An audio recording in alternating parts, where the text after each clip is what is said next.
தென்கொரியாவுக்கு அதிபர் டிரம்ப் செல்லவுள்ள நிலையில் வடகொரியா தடை செய்யப்பட்ட ஏவுகணைகளை ஏவி உலக நாடுகளுக்கு மிரட்டல் விடுத்துள்ளது.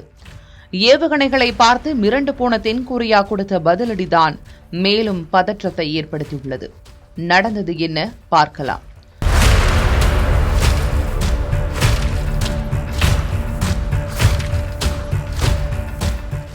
வடகொரியா அடிக்கடி ஏவுகணைகளை வீசி சோதனை நடத்தி வருகிறது. அடிக்கடி ஏவுகணை சோதனை நடத்தி வரும் வடகொரியாவுக்கு பல நாடுகள் கண்டனம் தெரிவித்தன.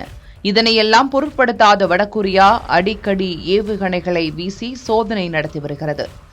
கடந்த ஆண்டு அமெரிக்க ஜனாதிபதி தேர்தல் நடைபெறவிருந்த நேரத்தில் வடகொரியா கண்டம் விட்டு கண்டம் பாயும் ஏவுகணைகளை வீசி சோதனை நடத்தியது. இதற்கு அமெரிக்கா, தென்கொரியா உள்ளிட்ட நாடுகள் எச்சரித்தன. அதேபோல ஐநாவும் வடகொரியாவை கண்டித்தது. ஐநாவின் எச்சரிக்கையும் மீறி 2023ஆம் ஆண்டு கண்டம் விட்டு கண்டம் பாயும் ஏவுகணைகளை ஏவியது வடகொரியா. இந்த ஏவுகணை 73 நிமிடங்கள் பயணித்து 1000 கிலோமீட்டர் தூரத்தை சென்றடைந்தது. இந்த ஏவுகணை சோதனை எதிரி நாடுகளுக்கு பதிலடி கொடுக்க நாங்கள் தயாராக இருக்கிறோம், இது ஒரு ராணுவ நடவடிக்கைதான் என வடகொரிய அதிபர் கிம் ஜாங் உன் பதிலடி கொடுத்திருந்தார். இந்த நிலையில் அடுத்த வாரம் தென்கொரியாவுக்கு அதிபர் டிரம்ப் செல்லவுள்ளார்.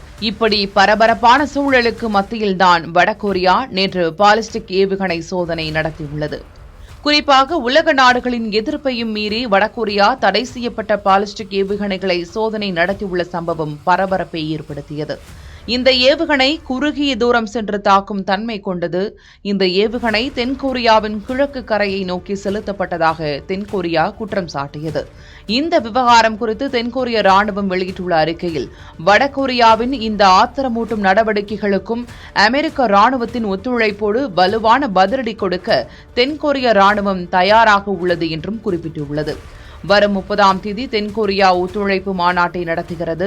இந்த மாநாட்டில் பங்கேற்க அமெரிக்க அதிபர் டிரம்ப், சீன அதிபர் ஜின்பிங் உள்ளிட்ட பல முக்கிய தலைவர்கள் பங்கேற்கின்றனர். இந்த சூழ்நிலையில் வடகொரியா ஏவுகணை சோதனை நடத்தியுள்ளது உலக நாடுகள் மத்தியில் பெரும் பதற்றத்தை ஏற்படுத்தியுள்ளது.